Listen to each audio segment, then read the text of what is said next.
Hi, welcome to the Virtual Electrician, TVE, your one-stop shop for do-it-yourself electrical help.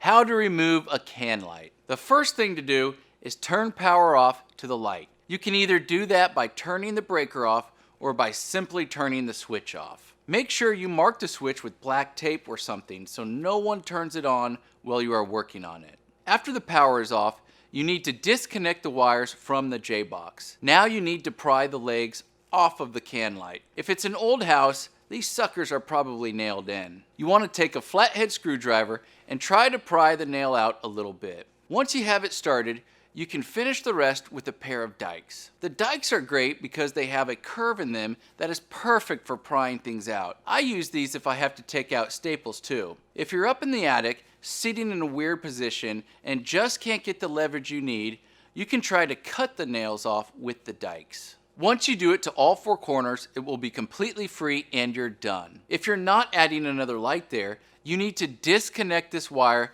that was going to the light from where it came from. Another option is to install a J-box over the wires so you don't have any exposed live wires. A single gang electrical box and a blank cover is all you need. Just nail the box down, insert the wire, and staple the wire within 8 inches of the box. Put wire nuts over the wires and then install your blank cover. Like or subscribe our page for more videos.